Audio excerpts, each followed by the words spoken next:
Welcome back to Psychedelic Therapy Frontiers, the podcast devoted to exploring the frontiers of psychedelic medicine and what it takes to cultivate a healthy mind, body, and spirit. I'm Dr. Steve Thayer, and today my co-host Dr. Reid Robison and I are joined by Dr. Rachel Harris to discuss her new book, Swimming in the Sacred: Wisdom from the Psychedelic Underground. Rachel is a psychologist with a 40-year history as a therapist, researcher, and author. Today she walks us through the insights that she gleaned from interviewing women who have been practicing as guides in the psychedelic underground for decades. This was a humbling and fascinating conversation with Rachel that I think anybody who's working in or curious about the so-called psychedelic renaissance really needs to hear. One of the things that Rachel points out in this interview is the potential inadequacy of training for psychedelic therapists in the Western medicine world, especially when compared to the multiple year-long apprenticeships that guides from indigenous medicine communities often get. You'll hear us sort of fail to solve this problem in our conversation, but I will say that I am proud of the courses that Numinus offers the public on psychedelic-assisted therapy. One such course is our Embodied Inquiry course. Embodied Inquiry, or EI, offers practitioners a roadmap for navigating the complexity, the intensity, the vulnerability that often arises in this work.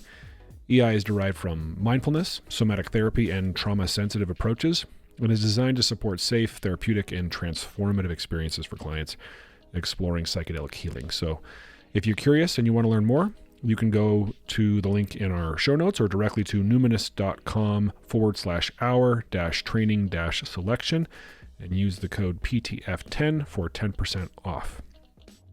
If you'd like to support the show, you can do so by leaving us a rating or review in places like Apple Podcasts or Spotify. If you're watching on YouTube, you can like the video, you can subscribe to the channel, and then please share this episode with somebody you think might enjoy it or benefit from it. Without further ado, here's our conversation with Dr. Rachel Harris.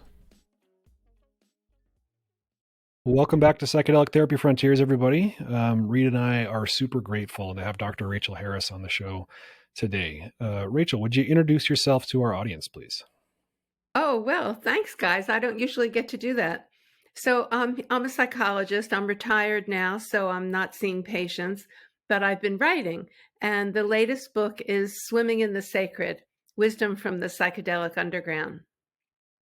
And we're going to talk a lot about the content of that book today. Is it out yet? I don't think I know. Oh, it's out. It came out early May. Yeah. Okay. Yeah, I've been enjoying it so far. I'm not done with it, but I've been loving your book, by the way. Excited Thank to you. chat about. Mm. And by the way, I was just mentioning before we started that an earlier book of yours, Listening to Ayahuasca, I went and read before my first ayahuasca experience, and I got to say it was the most helpful book that I used to get ready for that. So thank you. That's great. Thank you. Thank you. It turned out to also be the book that people give to their mother to describe what they're doing,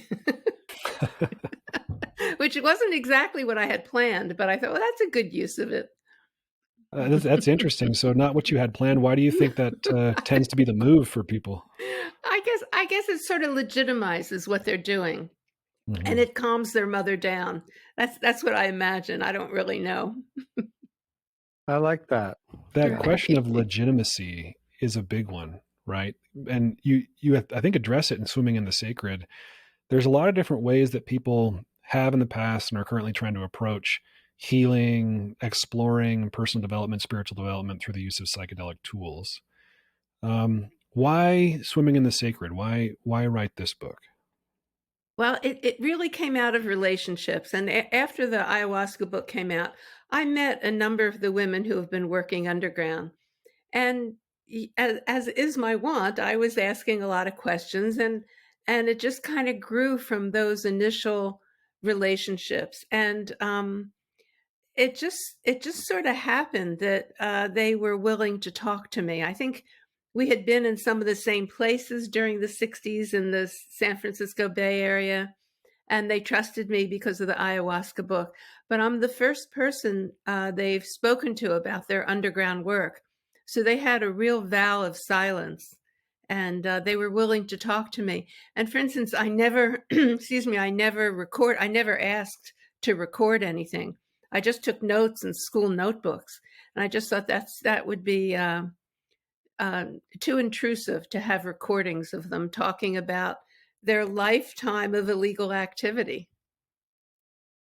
Not to mention the sacred nature of all this too, which seems to be a part of that vow. Not everyone is listening with the right frame of mind or open heart to hear, but I think it's so important to bring, not only at this time that you talk about in your book a little bit, this time of kind of psychedelic Renaissance confusion and what makes a good guide or how to seek things out in a good way. But I love how you, in your past book and this one, bring that balance of the legitimacy and safety, and then explore the sacred, the mystical combined. So I really appreciate that. Yeah, thank you. Well, the one woman I call the eldest of the elders, she's now about 90, and she trained originally in the early 60s with Leo Zeff, the Secret Chief. It's the one book I recommend for people to read. It's actually online. If you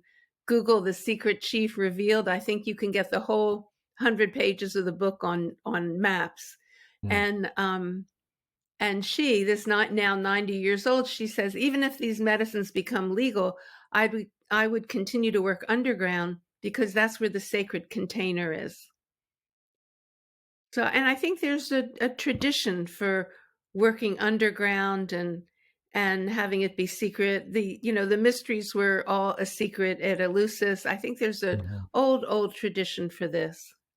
An overlap, right, between secret and sacred. Oh, yeah, right. like Reid was saying, that information is kept sacred for good reasons, because to expose it to uncharitable or to eyes and attitudes and lenses that aren't ready for it could be to do it violence, maybe. I don't know. Yeah, I appreciate that. And you also grapple in the book with the difference, I think, between what these women are doing and what medicine holders have been doing for hundreds, if not thousands of years, and the way sort of Western medicine is trying to use these substances. What are your thoughts and insights around that difference? Well, I really appreciate the data, the scientific approach, and this is the pathway to these medicines becoming legal and available to more people. And I think we have to have a perspective that this is one way of using the entheogens.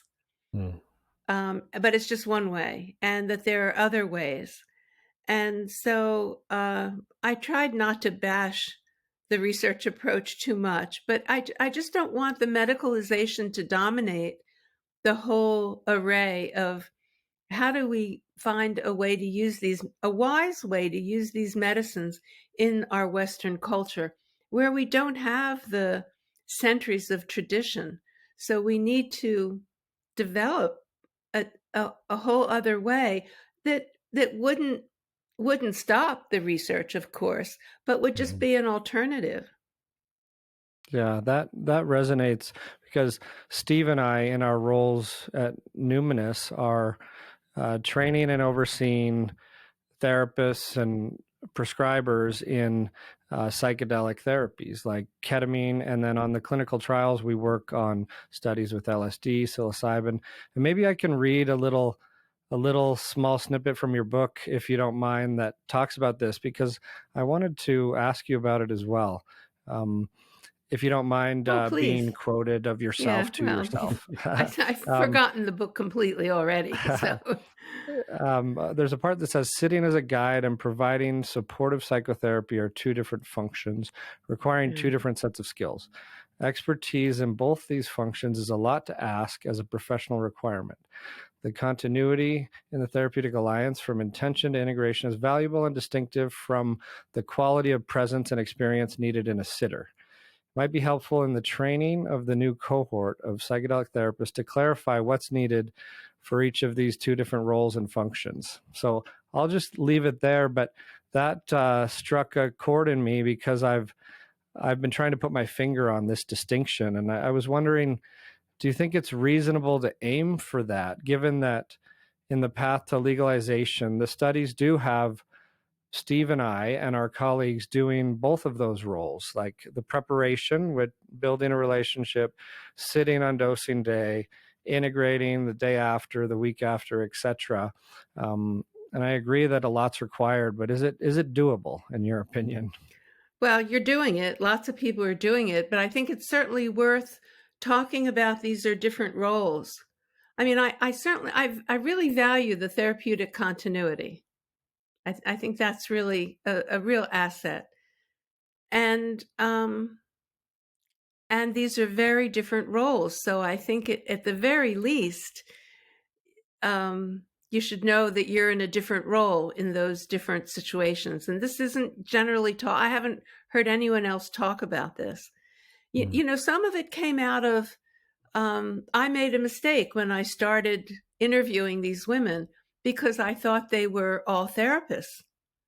And none, one or two have a license. But by and large, they are not therapists at all. And so I had to really switch gears to figure this out. And so I began to see them as really priestesses for the ceremony. And that, yes, they do some debriefing in a session, maybe two max.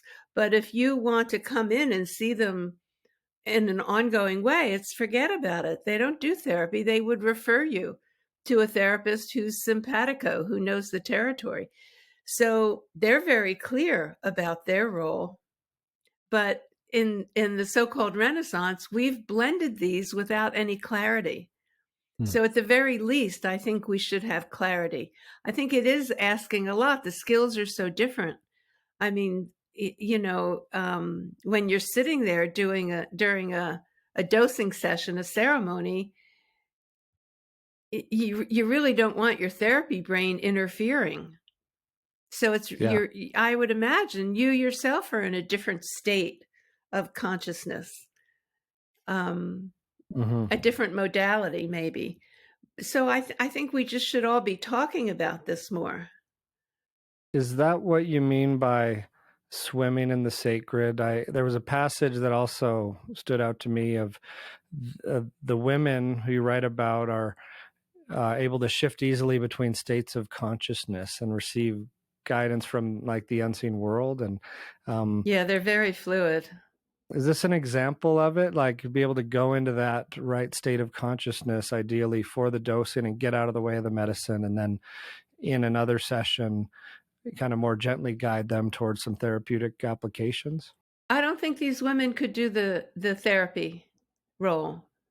They're not from what I've seen of them, that's not their forte, and they don't do it. And I think they're right not to do it.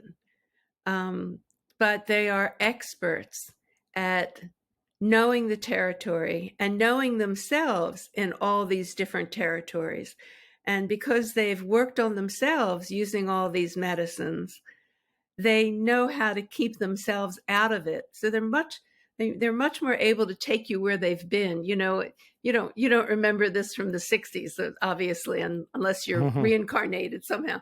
But yeah, right. But the one of the axioms from the 60s is you can't take someone where you haven't gone yourself.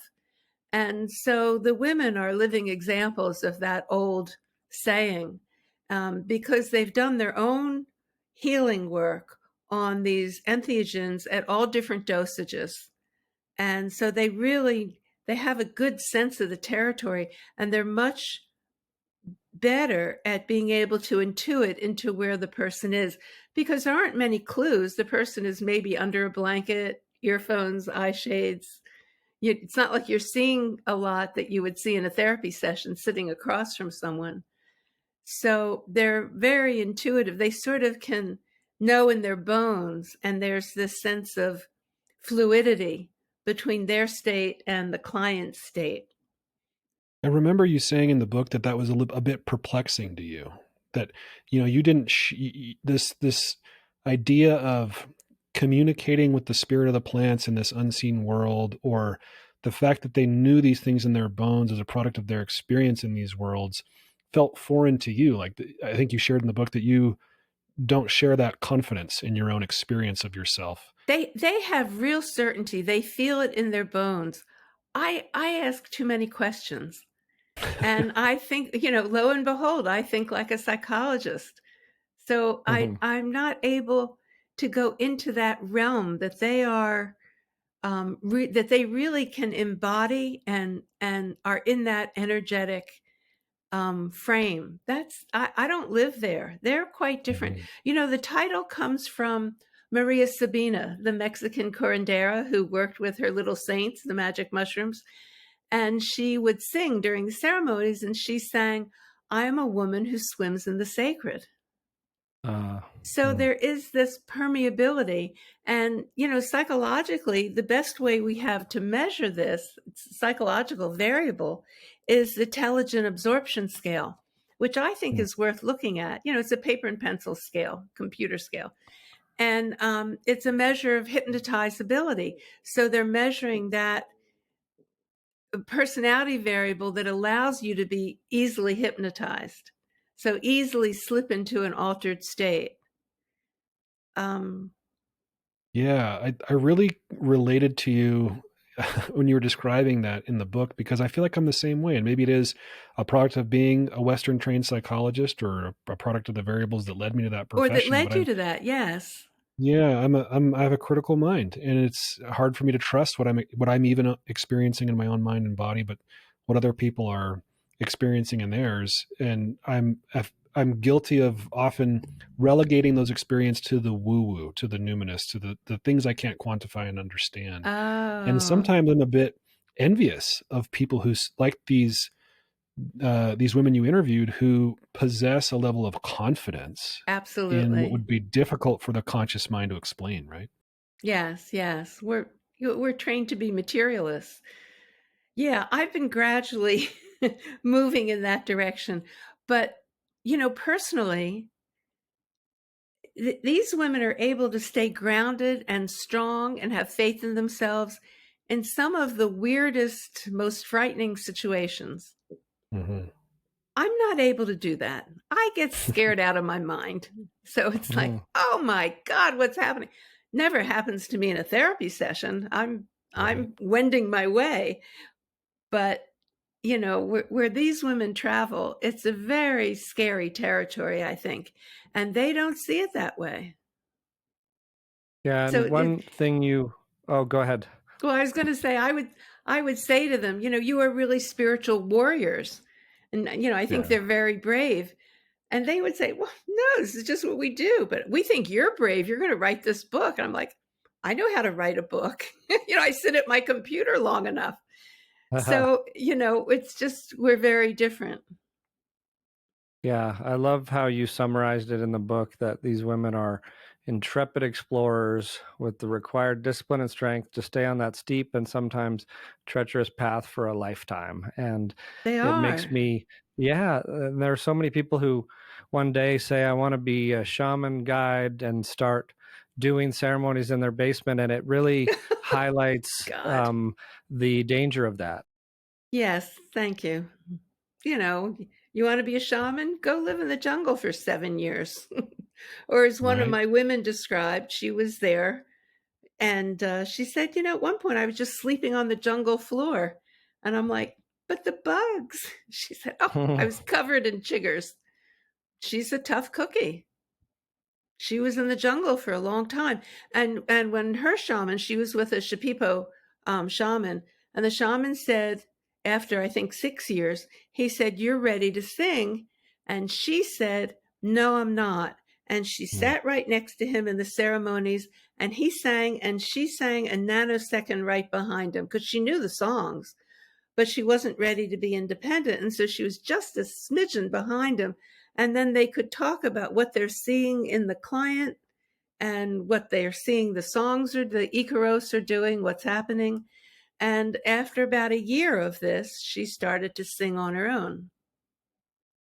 So, yes, this is for those people who say, I've been called by grandmother ayahuasca to start leading ceremonies. Or I got a recent email from someone who said, I've been working for mushrooms for 3 years. They're training me.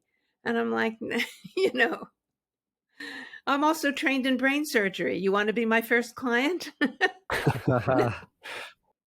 I've been called by the neurons to do brain surgery. Yeah. Yes, right. Exactly. Yeah.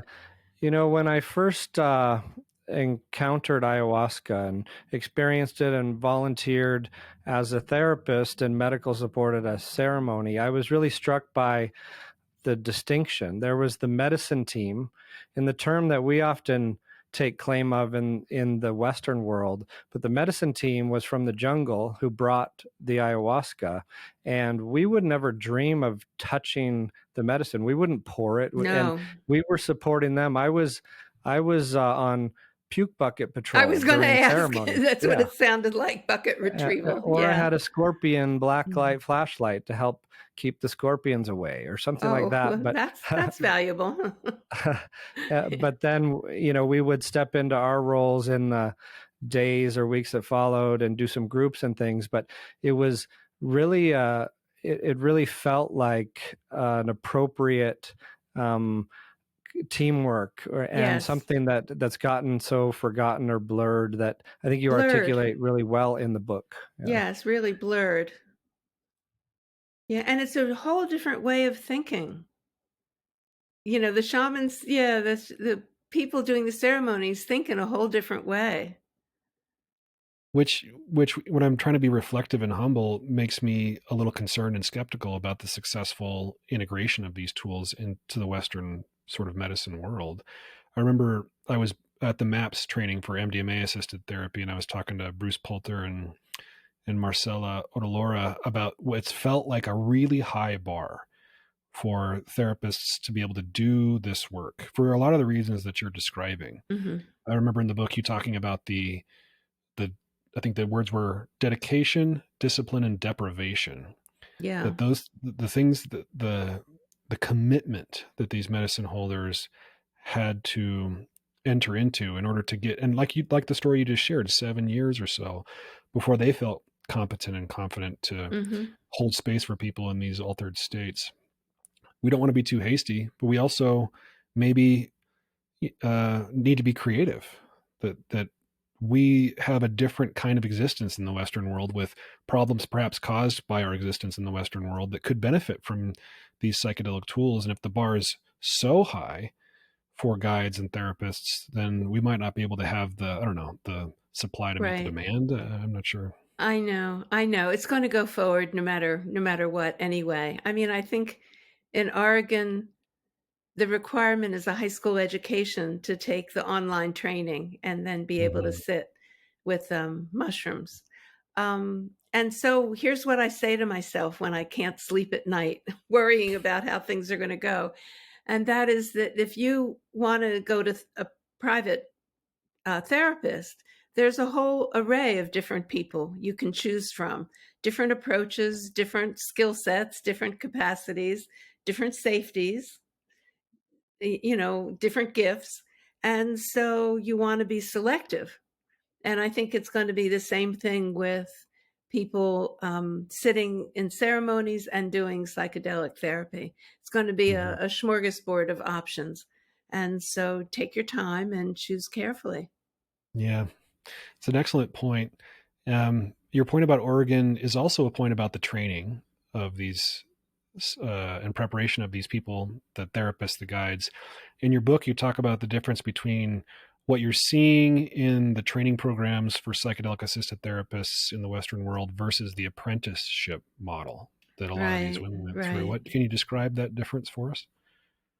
Well, the training programs are primarily online, and then maybe there's a couple of sessions, or there's Groff breathing workshops, or maybe there's an option to take ketamine or MDMA or something, or maybe they go to Jamaica and take something else. So, but it's very limited exposure. And it's very hard to find someone to study with. I mean, how do you find an underground guide? And please don't email me and ask me for a referral. So you have to, it's sort of like the teacher, when you're ready, the teacher will appear, which is not at all helpful.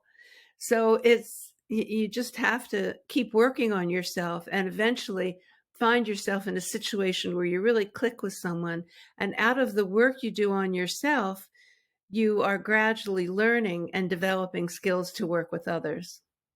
So, I'm very traditional in a sense. This is the psychoanalytic model. In order to become an analyst, you go through your own training analysis, and it's the same thing with Jungian analysts. So I think that makes perfect sense. And when I told one of the women elders, I said, therapists have not all been in therapy. She was horrified. She just couldn't believe, how is that possible? Oh, yeah, it's possible. All right. So, I've been curious about your practice when you were a practicing psychologist. You said you're retired now in writing, but I understand you had a private practice for decades, and I'm wondering how you worked with clients and how this kind of sacred work influenced it as you encountered it along the way. yeah, well, here's the confession. I graduated from college and went right into the Esalen residential program. So I was 21 years old. It was 1968. There were plenty of drugs. This is like 7 years before Stan moved there. This is, so way back. And that residential program, it was 5 months, and there were 11 of us, and we worked for 40 or 50 hours a week on ourselves. So this was a very intense, and we worked with all the leading therapists in that era, and also with all the leading spiritual teachers also. So that was my background. So when I eventually found a way, there were no graduate schools that I could go to then. I had blown myself out of the water of a traditional graduate school. I couldn't go back. And so I stayed on the staff at Esalen after that 5-month period. So I was there for 2 or 3 years, and I did body work. I was on the massage crew. So I was totally out of sync with the majority, with academic programs. But eventually I found my way, but I never did a clinical program. What I did was I went into research because I couldn't abide the clinical training. And then the other part of the secret is I had 2 women mentors, and women will understand this. And it just happened. I had one who was a body work person and trained me in a certain kind of movement work based on the Rolf work. So I had that kind of embodied approach. And then when I was in graduate school, I worked in a research office. And what I said, my desk was 10 feet away from hers, and not one sentence left that office that she hadn't looked at. So that's an apprenticeship where you're both of them, you're right at the elbow. I was certainly a daughter to the first woman, the body worker. And to the second one, I always considered myself a daughter, but she eventually told me she saw me as a younger sister. Wow.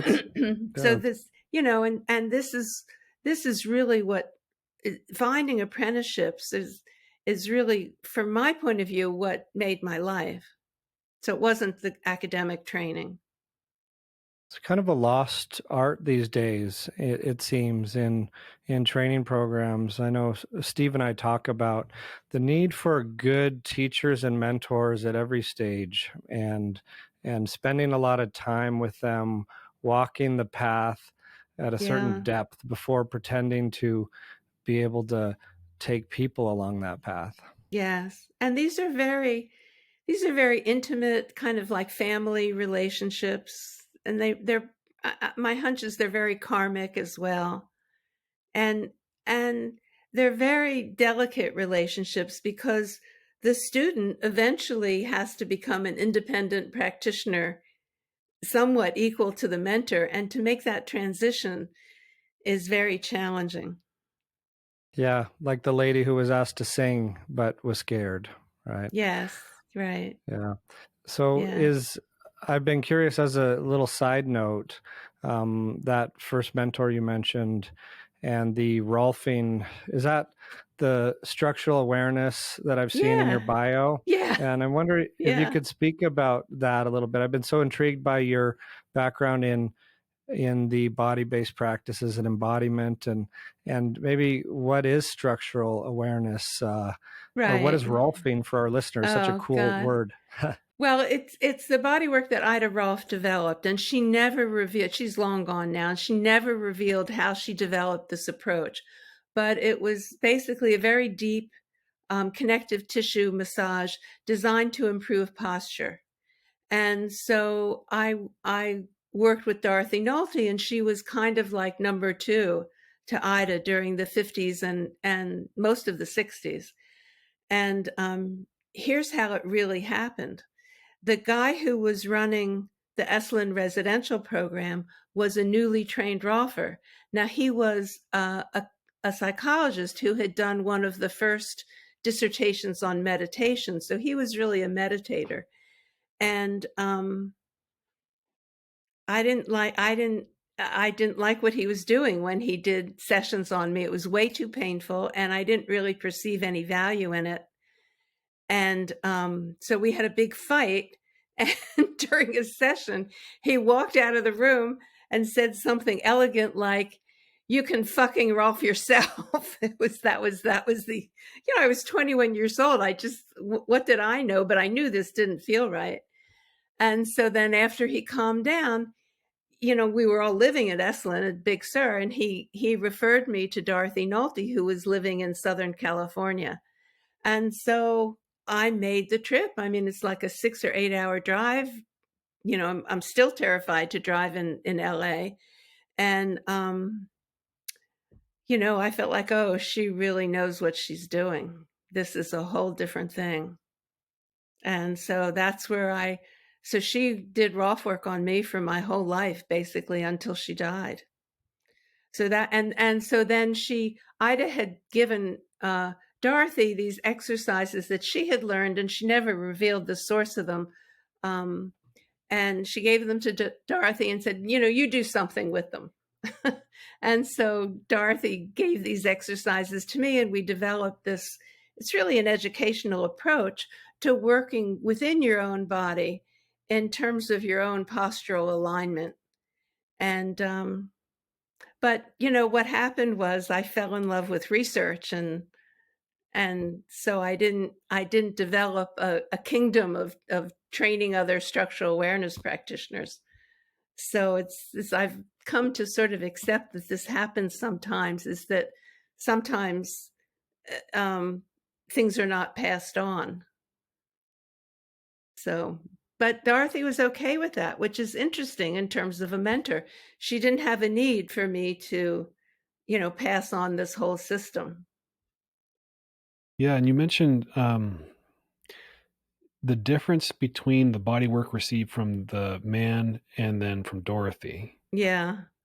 And do you think there was something about the masculinity and femininity in these two beings that Well, I is think the relevant? guy was a relatively recent trainee. I think he really didn't know what he was doing, and he's worked his whole life as a Rolfer now, so I assume he got better, but he was rather new at it. Also, this guy is not particularly fond of women. So he was married at the time, but he's had a long-term relationship with another man. So I don't think he liked women all that much, and I don't think he ever liked me all that much. So it was uncomfortable for a lot of personal reasons. But mostly he was new. He was new at it. This is you learn something like this over time, and hopefully again you have a mentor. And he didn't. So he was a little clumsy. Yeah, clumsy. Mhm. Yeah, I worry about clumsiness in this work, in the psychedelic work. One of the things that prompted my question about the masculine feminine difference is to ask you a bit about the decision to interview women. And you talk a bit about the unique experience of women generally, but also the unique powers, abilities, intuitions of perhaps these priestesses, as you call them, these Yeah, right. warriors. Can you speak to that a little bit? Yeah, I certainly know a number of underground male guides, and I know them well. And they don't talk about their relationship with the plants or the plant spirits they don't talk about their relationship with unseen others in the way that the women do. And maybe if I had asked them, they would have talked about it, but the women are more embedded in those relationships than the men are. And so that's my justification, is that I felt the women were more sensitive to and more relational with unseen others, with spirit helpers. Now, the other side of it is I just didn't want to listen to men for all those interviews. I'd done enough of that. So it was my personal emphasis. And because the women, think about it, the women are doubly silenced. They're silenced because of their gender. If you look at the conferences and the chapters and books, they're neglected voice. And they're underground, they're illegal. So they're doubly silenced. They can't talk about their work at conferences. So, I wanted to protect them and preserve them. And I think they have a very important perspective that could very easily get lost with all the excitement around the neurological findings of how these medicines work and so on. I mean, there's no question it's exciting. And these women have a different approach, and it's much more about their whole lives. It's much more about an unfolding life with the help of the medicines. And then let me add, Roland Griffith has been putting all the emphasis, from Johns Hopkins, has put all this huge emphasis on mystical experience and this kind of thing. Well, now he's in the final stage of his life with, what is it? Colon cancer. Colon cancer. Yeah. And now he's more transparent, talking about an LSD trip he did. Well, now he's talking about an illegal journey, right? And he hears a voice, and the voice tells him to be more transparent. And that's why he's talking about this. Well, it's a little late. This is after a good 20 years where he's had a huge voice in the psychedelic renaissance. Well, I'm glad he's doing it now. I'm sorry it took a terminal cancer diagnosis, but the women have been talking about this for 20, 30, 40 years. Yeah, no, it's beautiful. And as a self-proclaimed feminist, being a father of daughters, yes, and that'll do working with women, and at a treatment center for eating disorders, for example. Oh yeah. I think that this feminism isn't about taking away rights from men or making women the superior sex. It's about righting that wrong of the societal silencing and oppression and everything, and giving the voice where it's needed. And the fact, there's so many reasons to tell these stories, and I'm so glad you made that choice, because there is something special about these women guides that, like you're pointing out, isn't found universally for whatever reason. Yes. Yeah. Yeah, and I feel, I've looked for other ways to say it other than saying they're a dying breed, which is not a very good thing to say. But it's sort of like they constitute the rings on a tree, and that group is not going to happen again because there's no time for them. There aren't enough mentors. Who's got 6 or 7 years to prepare. This group is not going to come again. So, I felt sort of a historical responsibility to preserve their different perspective. Yeah, I experienced you kind of like a historian and an anthropologist, trying to preserve but also amplify these voices. Yes, right. Yeah, I don't want us to lose them. There's one one passage I remember in the book about Charlotte, who you said works with well-functioning people, wants Yes. to see how they manifest their experience. And one question I wanted to ask was, in your book, it quoted Charlotte saying, "I want to see action in the outer world before the next session, not just hooked on the experience of the medicine. I want to Exactly. see them clean up unfinished business in relationships, etc." And it's another area that shows the tricky, like, blurred lines maybe of the sitting and guiding versus integrating. And just wondering if you could speak to that distinction a little more, because I love that passage in that, that's where the rubber meets the road and the healing and growth. It's one thing to feel it during ceremony, but how does it change you? And so I'm wondering, how do we in the Western world navigate this process of integration, or transforming insights and ceremony into lasting change in life, given that there are different skill sets? Any tips you have for us living in this clinical world?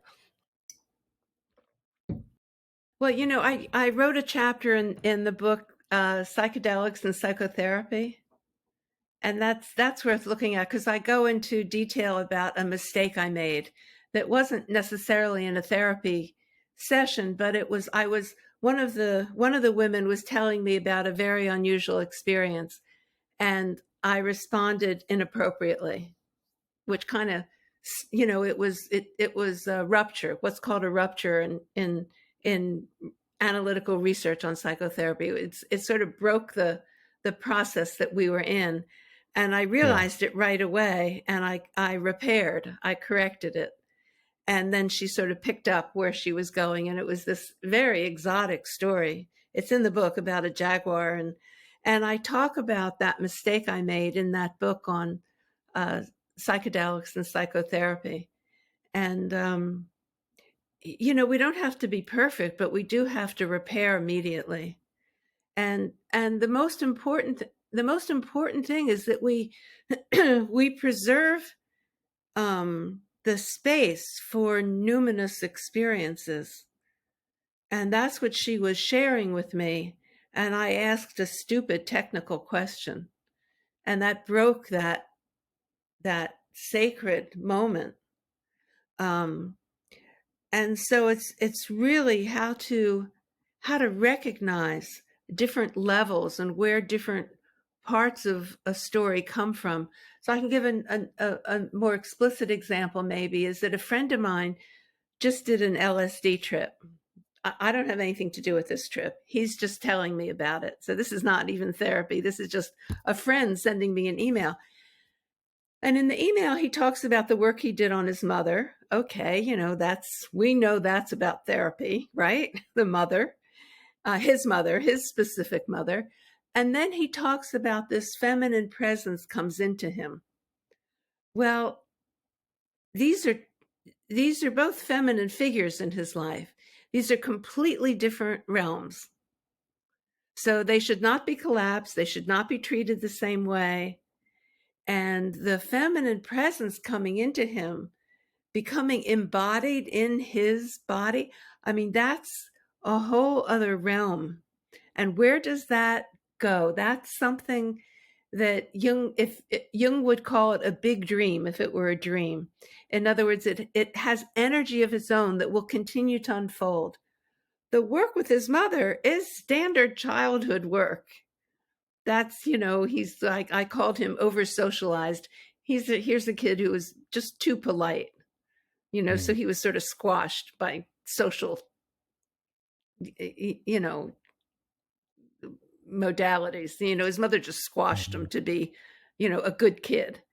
And so that's therapy work with family. But this other thing that happened. And so you have to be a different therapist for those two parts of the same story.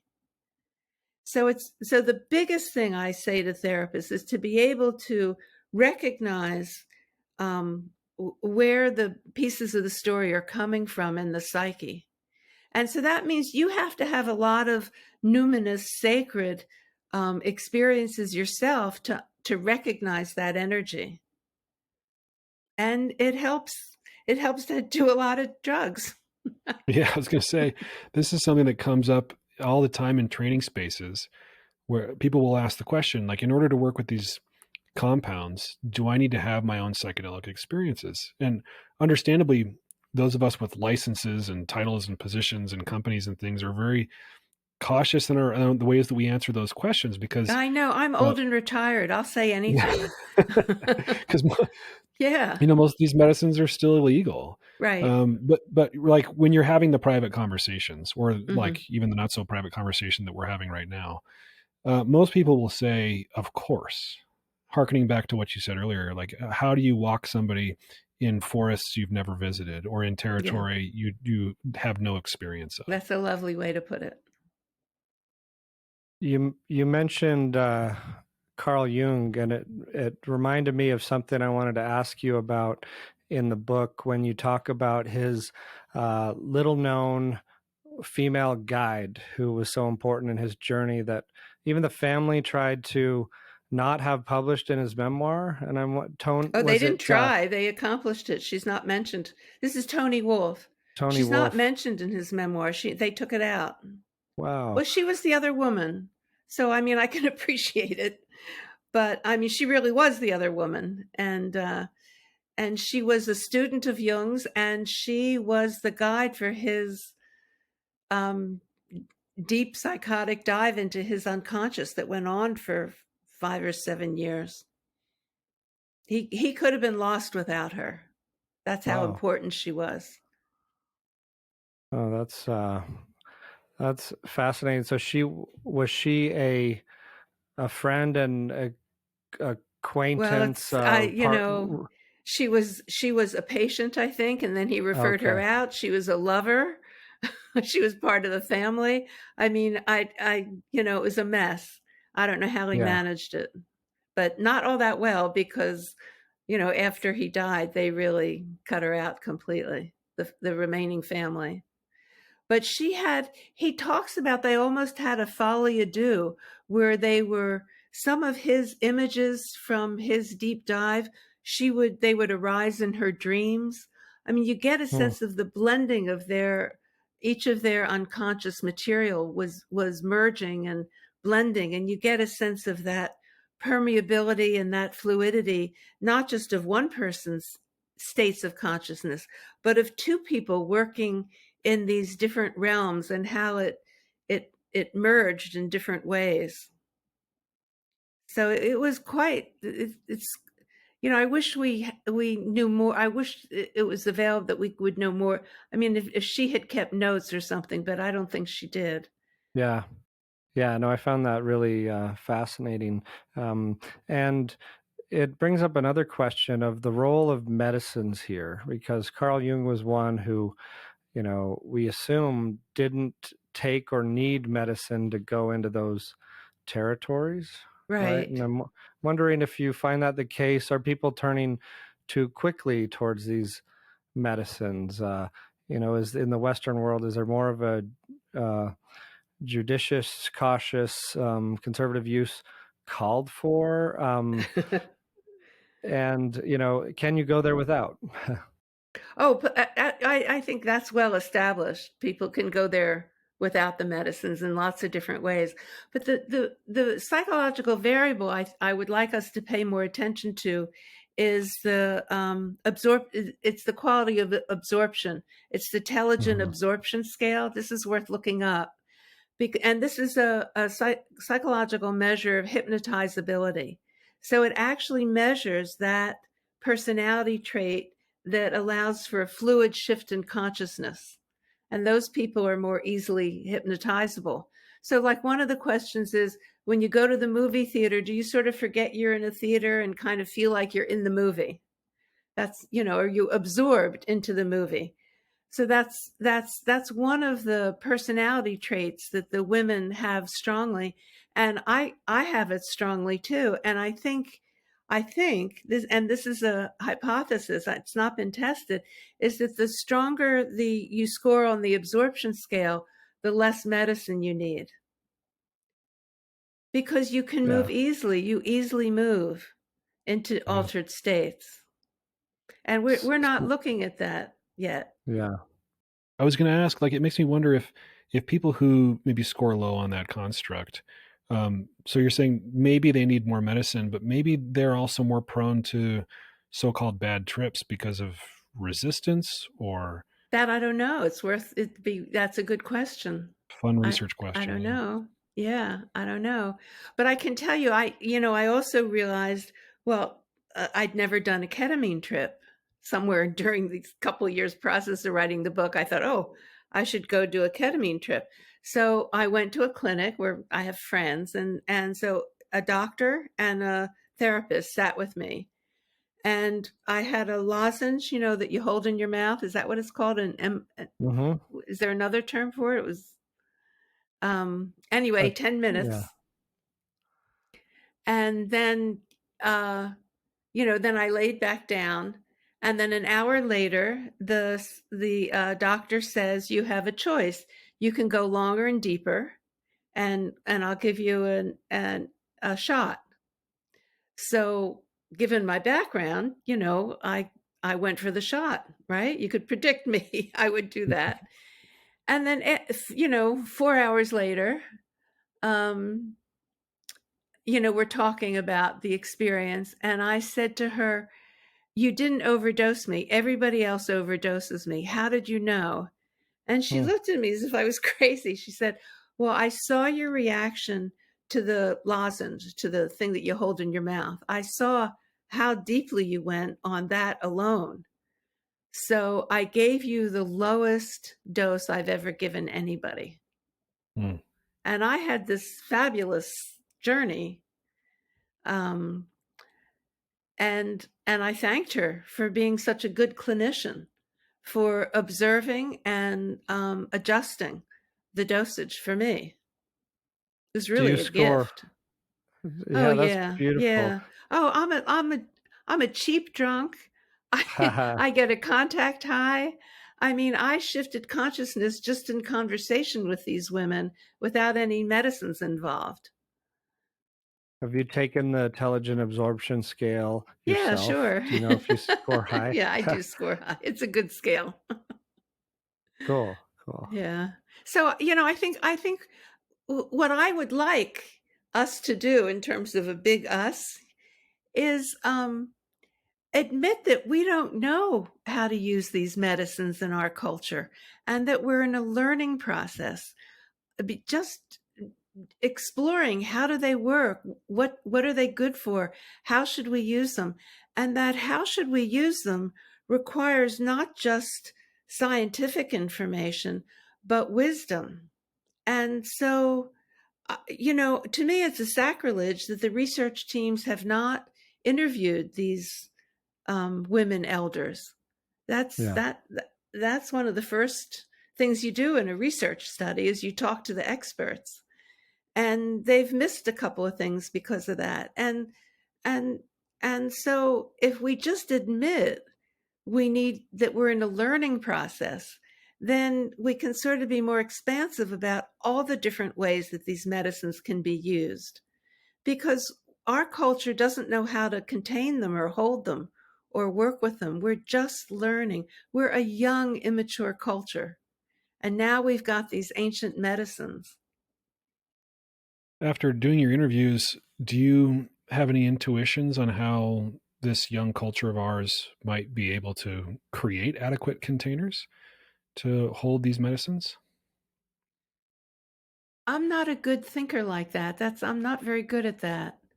So certainly I think it's a good sign that some divinity students are getting involved.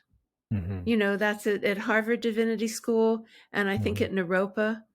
I think we need the divinity students to help us because the tradition, our traditional churches are not all that, that may not be such a great match, but maybe some of these divinity students will begin to create something. I mean, we do have a sort of a bunch of ayahuasca churches sprouting up and I think maybe some mushroom churches too, in an Yeah, we've got a attempt, few here in yeah, Utah, actually. Yeah. yeah, in an attempt, um, to protect themselves legally. Hmm. But maybe we need more of them.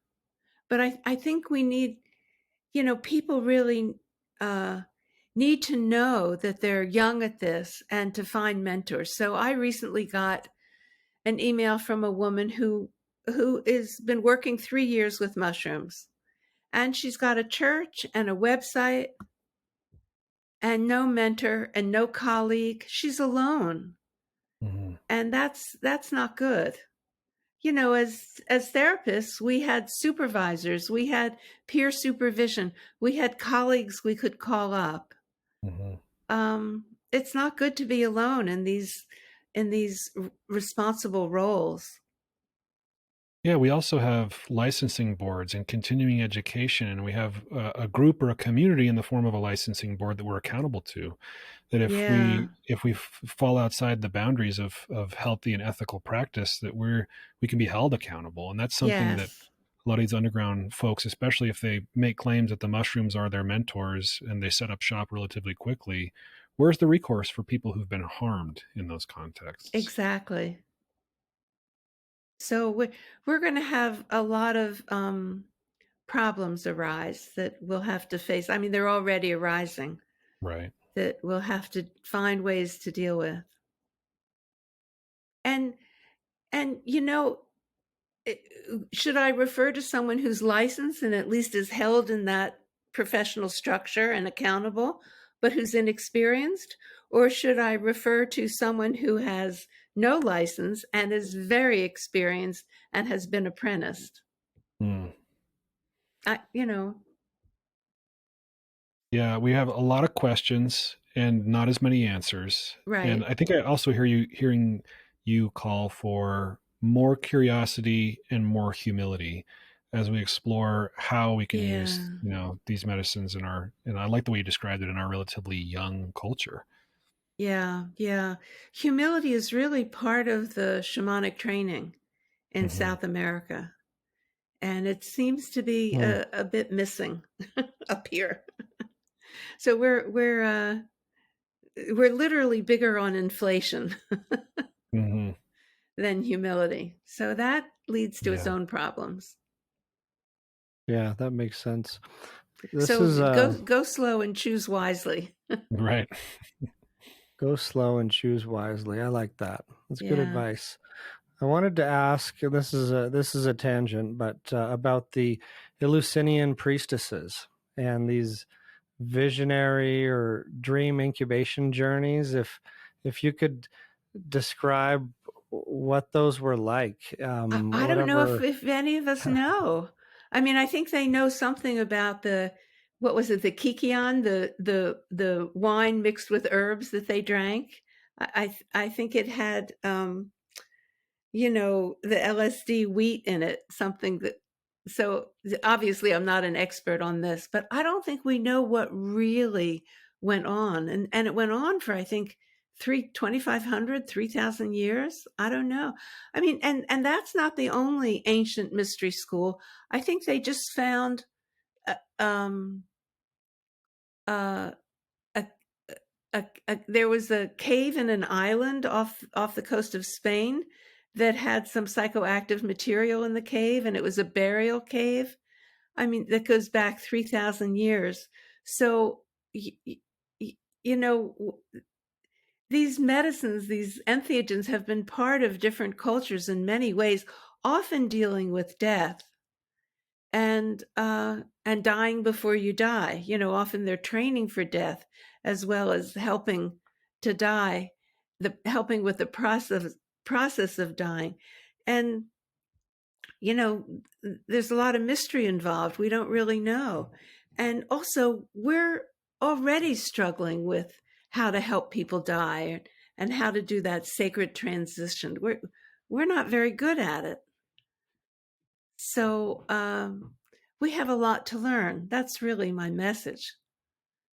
Yeah, a lot to learn and a lot to maybe remember as a macro culture of human beings who probably co-evolved at the very least with these entheogens, these plants and fungi and chemicals. Yeah. It's, probably not an accident or not a coincidence that psilocybin fits so neatly into serotonin receptors in the brain. Yeah, right. It is suspicious. It's a little suspicious. Cannabis too, like we have cannabinoid receptors and things like that. But I use the word remember because that's what a lot of people describe experiencing when they do experience psychedelics, is a kind of remembering. And you hear people like Chris Bache in his book LSD and the Mind of the Universe talk a lot about reincarnation and contact with hundreds of thousands of years of species memory and message through his LSD journeys. And I think you may have referenced reincarnation in your book as well, but there's a lot of mysterious stuff, I guess. Yeah, and that's not usually part of academic training. Right. He also says something. He says he talks about when he was doing all his journeys, he didn't talk about it explicitly he didn't reveal what he was doing in his classes, but he would see people being transformed in his classes in a way that was different from before he embarked on all his journeys. And so what he figured was there was sort of a contagion that as he was in his process of transformation, something was conveyed to the kids in his class, and they were more transformed than in his usual classes. So there's something contagious. And that's, again, we've talked about that fluidity between states and between people. We've talked about that. We've come around about that same concept in a couple of different ways, even between Tony Wolff and Carl Jung, that same sort of contagion of the unconscious. And what do we know about reincarnation? Not a lot. And how does that play into it? There's just a lot that gets opened up with these medicines that we don't know very much about. Mm-hmm. I like that the term you used, contagion of the unconscious. As you said earlier, folie à deux, which I've always liked, a French term in the psychological world, meaning shared madness or shared delusion. But I've seen some cases, not medicine related at all, as an early psychiatrist on a psych consult ward of these shared delusions, and it's really a fascinating phenomenon. Right. And in the ayahuasca book, I talk about when my father died, I had that out of body experience. And then I found Raymond Moody had a book on shared death experience. I mean, if you ask any nurse who's worked in a hospital, they can all say, "Oh yes, I was sitting at a patient's bed, and as he was dying, I could feel myself going with him." That it's a common experience, a shared death experience. And again, there's that sort of merging, that there's an openness between the unconscious. I have let me think, he's a 3.5-year-old grandson. Oh. And so, this is an intimate part of my family. I only have one kid. So this is my daughter's only child. And I'm thinking, well, this kid, I can see he's born into the soup of his parents' unconscious, and this is his life. And if he chose this family or consciously or not, I don't know. But this is, just as he entered this world, this is the soup he entered. It's going to be his challenge this lifetime. These are his parents that he will have to work on this at some point. So how much we're immersed in each other's unconscious. Yeah, it calls me back to the collective, like the little bit of training I got in grad school on Jungian psychotherapy and analysis and the collective unconscious. But I will name that my inner materialist that we identified early in the conversation squirms at these conversations, and then I have an inner transpersonalist that just is gobbling it all up, that wants to explore these curious spaces of the numinous and the unquantifiable, right? Yeah, the unquantifiable. Yeah. Well, Rachel, you've been kind enough to give us an hour of your time. Is there anything else from the book or about the book or anything else that you'd like to make sure our listeners hear from you? No, every interview is different, and it's really been delightful talking to both of you together. And you read the book, and you each have your own take on it, and I really appreciate that. So thank Well, yeah, you. I appreciate you writing the book.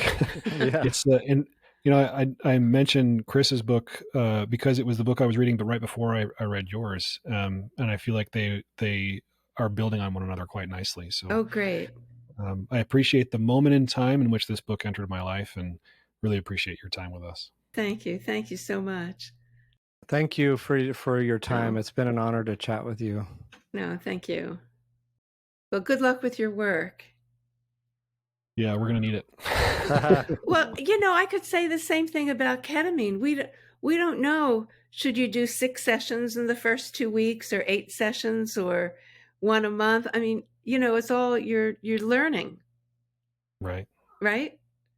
Yeah, we're So definitely learning. I just wish we could be more conscious about we're in a learning process here. Yeah, let's be patient with ourselves and patient with each other, and all learn together. Thank you. Thanks, Thanks Rachel. again. Psychedelic Therapy Frontiers is brought to you by Numinus, a mental wellness company committed to tackling the global mental health crisis by delivering best-in-class psychedelic-assisted therapies, contributing to the body of primary and clinical psychedelic research, and fostering healing through community connection and social responsibility. You can learn more about Numinus at numinus.com. That's Numinus.com. If you enjoyed the show today and you want to support us, here's how you do it. Rate and review the show on platforms like Apple Podcasts and Spotify. Subscribe to the Numinus YouTube channel, like the videos, and share it. Share the show or clips of the show with someone that you think will enjoy it. The content of this podcast does not constitute medical advice or mental health treatment. Consult with a medical or mental health professional if you believe you are in need of mental health treatment.